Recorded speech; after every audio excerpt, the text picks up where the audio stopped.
So, Ms. Allen, you're classified as a third felony offender. You are currently serving a 4-year sentence for 2 counts of theft. You have a parole eligibility date, May 26th of this year. You don't earn good time as a habitual offender. And your full term day is May 26, 2024. Does that sound right? Yes, ma'am, that's me. Oh, okay. Would you answer, Mr. Mayor? Good morning, Miss Allen. How are you? Good morning, sir. How are you? I'm doing very well. I'm going to ask you a few questions, please. Would you give me your age? 62. Okay. And how long have you been in prison on these charges now? 1 year. Okay.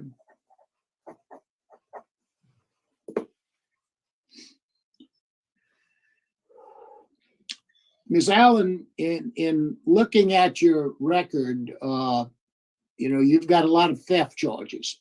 And I guess I'm wondering what the root of those charges are. Do you have any sort of a substance abuse problem, drugs or alcohol? No, I've had mental health issues since I was little. Okay. Let's talk about that just a little bit. Okay. Are you on any medication right now? I am, yes, sir. What kind of medication are you on? I take triliptal and I take Celexa for mood, and I take Risperdal. Okay.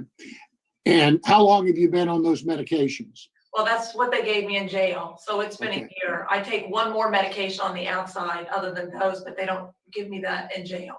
Okay. Were you taking these medications on the outside as well? I was, but I wasn't doing it like I was supposed to do. All right. Okay. Well, let's talk about that. You've been evaluated while you've been in prison? They just put me on the medicine that I signed a medical release and they put me on the medicine. I did see a psychiatrist for a while, but it was just very brief to put me on the medicine. All right. Well, tell me how you've been doing on the medication that you're taking now. Very well, very well. They switched my antidepressant. I take a different one. On the outside, I took a different one. He switched me to a different one in here, and I'm doing much, much better. Okay. Before you came to prison, were you regularly seeing a counselor or a therapist or a psychiatrist? You know, when I was doing excellent. And then what happened was COVID came, and while some people lost their job and lost hours due to COVID, my job increased. So with my job increasing and the mental health facility that I was going to, they kind of decreased you couldn't go there for visits. You had to do Zoom like this, but they were farther and few between.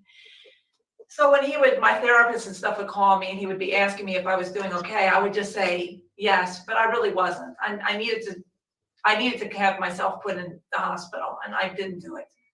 Okay. It was a pride. I'm sorry, go ahead. I cut you off. I said it was like a pride thing. I had trouble admitting that there was an issue, and I wanted them to believe that I was doing so well, and I wanted to believe it myself, but I wasn't being accountable. I wasn't telling the truth. Understood. Who do you live with when you're not in prison? Oh, my husband. Okay. Yes. And what kind of job were you working? You said your hours increased as a result of COVID. What kind of work were you doing? I worked for NAMI. I was working for the Mental Health Association. I worked in a group home for adult men, 6 adult men that have mental health issues. Okay. Were you actually physically there, or did you do it by Zoom? Physically in the house. I was a house manager. I was physically in the house. I was working Monday to Friday, like 2 p.m. till 11 at night, and Saturdays and Sundays, 7 a.m. till 7 at night. And that was every week. And so I really wasn't taking self-care of myself. Okay. And what kind of work does your husband do? My husband is a manager of a grocery store. Okay. And what grocery store? Riverbend Market in Madisonville. Is that the one where you've indicated you're going to go back to work? Yes. I'm going to go to work there until I'm hoping to get a job at Ochsner. I have a friend that works at Ochsner, and she and my doctor both talked, and they're going to try to get me on at Ochsner in the front where you check people in for insurance purposes and stuff like that. The meet and greet section. And I would like to go to work for Ochsner. Tell me a little bit about your educational background. I have 2 years of college. I have a business degree. I have a paraprofessional degree to teach. Okay. Why so many thefts? This has gone on since I was little and one of my diagnoses is a kleptomania. It's gone on since I was little. I think it's because I wasn't being honest about some things that were going on with me, and I've covered it up for a long time. And that's why. I mean, that's why. What's the longest period of time that you've been in prison? I was at LCIW in the year 2000 for 16 months. Okay. Yes. That was on an absconding charge. Okay. How long have you been married? Oh, I've been married 23 years. Okay. You have children? I have 3 grown children. Yes, I do. They're grown. Okay. Tell me about your support. What's going to happen, assuming that we let you out anytime soon? I have a very, very strict husband, and he's not going to tolerate this anymore. I mean, I asked for in my parole packet to you all to have, I would like to have mandatory mental health, as a condition, and I would like to have the bracelet for accountability, the ankle monitor, I think you call it. I wanted to have the ankle monitor. And I'm not going to drive. I know this sounds funny, but I'm not going to drive. My husband's going to take me to where I need to be. I'm not going to have use of the car because when I get in the car, sometimes that creates an issue. And so I'm basically surrendering my license. I'm going to be more accountable for family and friends. Why is this time different than the rest? I mean, you've been married for 23 years. You've been arrested a lot of times in those 23 years. I know. How come your husband wasn't able? I mean, you're putting a lot of pressure on your husband. He's very strict. He's going to keep you out of trouble, but it hasn't happened yet. Why? Because I guess because I didn't take this as serious as I've taken it now. I've thought about this question for a long time. Why now and not the other times? At 62 years old, I certainly need to get a correct thing in my life. I've got 3 grown children and hopefully grandchildren coming, and this is not what I need, and this is not what I want. And I have to do better. And I can't say, well, I committed this theft because this happened to me or that happened to me. It all starts with me. And it has to end with me. Financially, do you need to steal? No. What things do you steal? Oh, I feel like I can be honest with you because this is parole board. I can be honest with you. I'll steal anything. I don't need it. I'll steal things that I don't even need and don't want. And then I get home and I'm ashamed. And I've even had moments, believe it or not, where I've gone out to the car, gone back into the store and returned it. So it isn't always that everything that I take, I keep. I give it away. I take it back into the store. I've done things that are, very shameful.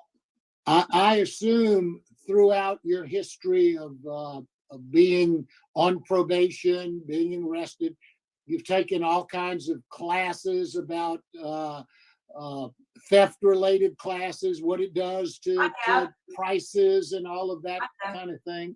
And I've had a lot of shame about that because, at the time I got caught, it was during COVID, and those people were trying to keep a job. And here I am in the store stealing, and that risks their job.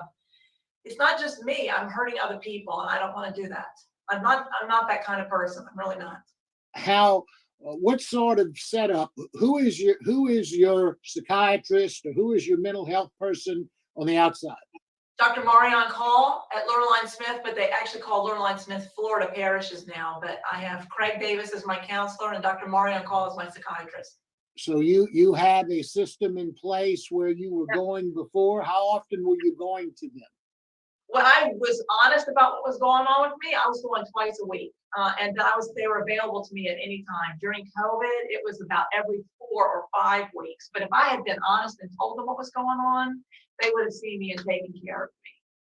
It was me not being honest. Prior to a year ago when you came to prison, when was the last time you came to prison? Or were in jail? It had been 2 years before that, like maybe 2 or 3 years right before that.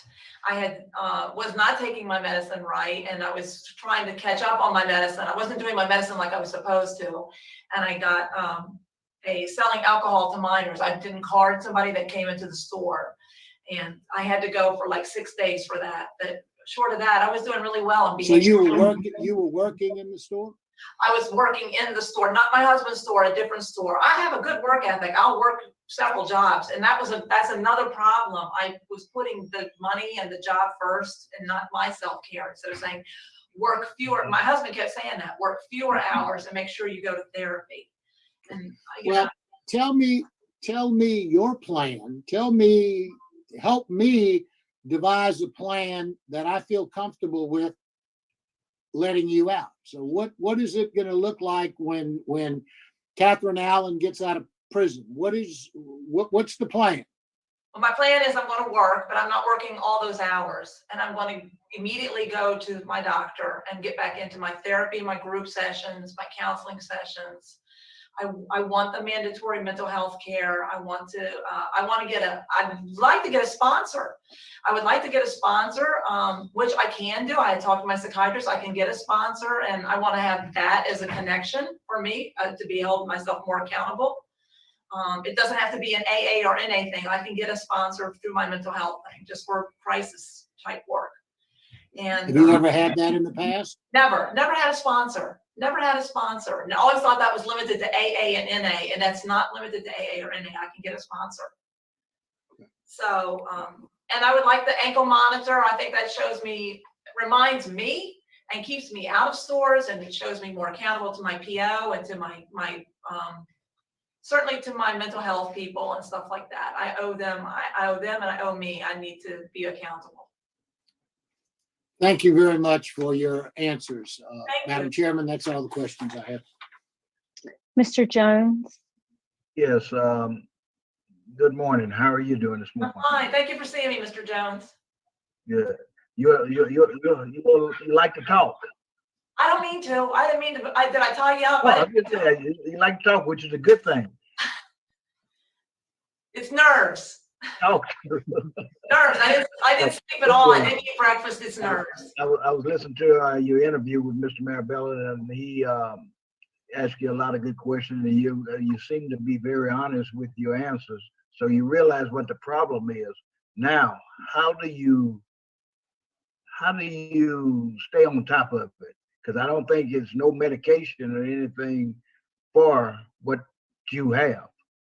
So I stay on top of it by being open and honest and making sure that I don't feel that stigma about being mentally ill. I mean, it's not, I've always felt like that was such a stigma. And I think that's why I didn't want to just even be honest with my own counselor, my therapist, and say I was having a problem.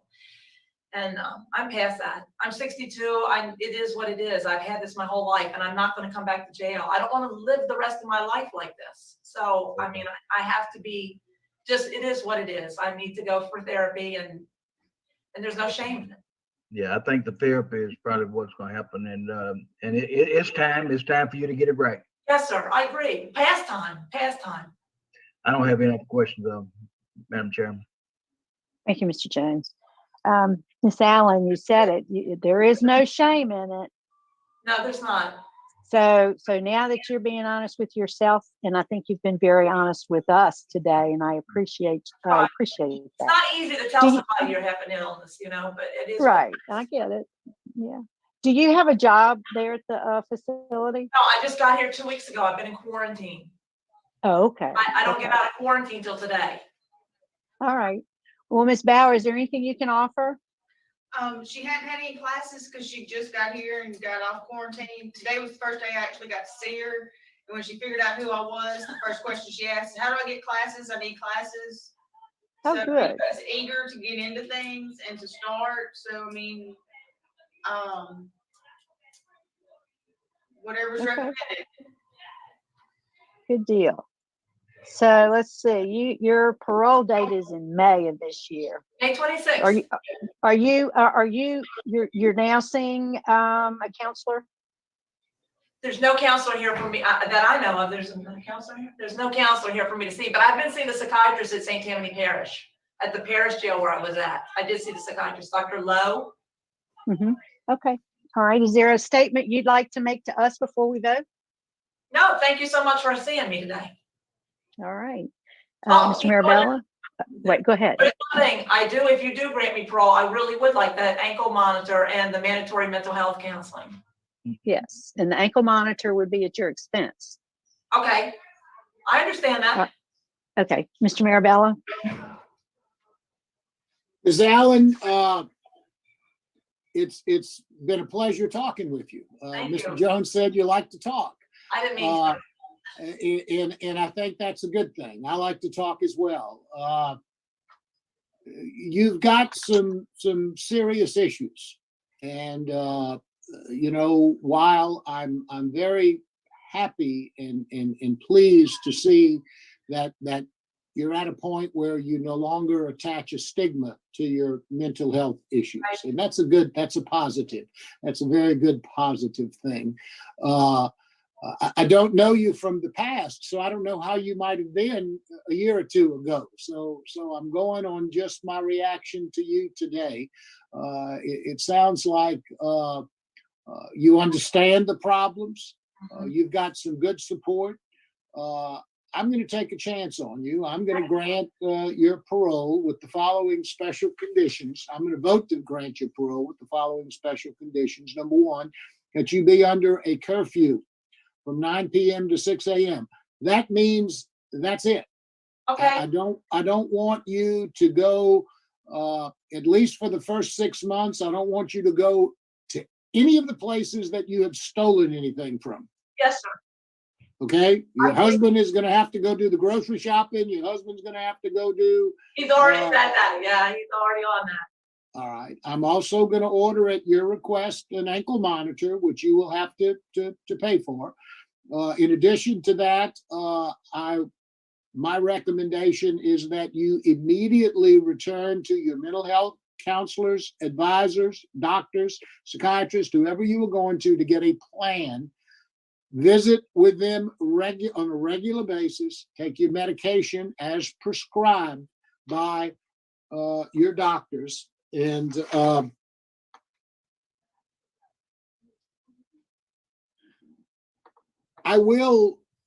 think I am going to recommend that you either attend, I don't know if it's called AA meetings or not, but a mental health meeting to where you can get a sponsor that you can call, and that would be part and parcel of the mental health evaluation and recommendation by your psychiatrist.